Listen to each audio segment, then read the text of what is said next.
যা গরম পড়েছে ঠান্ডা কিছু বানিয়ে দাও না, যাতে এক নিমেষেই কলিজাটা ঠান্ডা হয়ে যায়। যেই কথা সেই কাজ, কী যে বানাই চিন্তায় পড়ে গেলাম। এরপর দেখছি দুধ আর কলা তো ঘরে রয়েছেই, তাহলে কেননা ঠান্ডা ঠান্ডা এক গ্লাস মিল্কশেক বানিয়ে নেওয়া যাক। ব্লেন্ডার জারের মধ্যে দুধ দিয়ে দিচ্ছি আধা কেজি, 2 টেবিল চামচ দিয়ে দিচ্ছি গুঁড়ো দুধ, 2 টেবিল চামচ চিনি, নিয়ে নিয়েছি সাগর কলা। কলাটাকে ছিলে ছোট ছোট পিস করে কেটে দিব। দুধটা কিন্তু আগে থেকে জাল করে নিয়েছিলাম।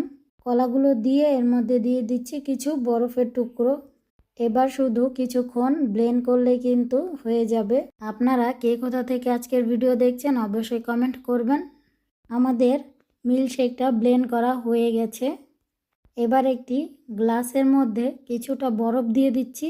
এরপর দুধ আর কলার মিশ্রণটি গ্লাসের মধ্যে ঢেলে পরিবেশন করে নিলেই কিন্তু তৈরি হয়ে গেল আমাদের কলিজা ঠান্ডা করে দেওয়ার 1 গ্লাস ঠান্ডা মিল্কশেক। আপনার ঘরেও যদি দুধ আর কলা থাকে চাইলে এখনই বানিয়ে নিতে পারেন মজাদার এই মিল্কশেক। বানাতেও কিন্তু তেমন ঝামেলা নেই। সবাই ভালো থাকবেন, সুস্থ থাকবেন। আল্লাহ হাফেজ।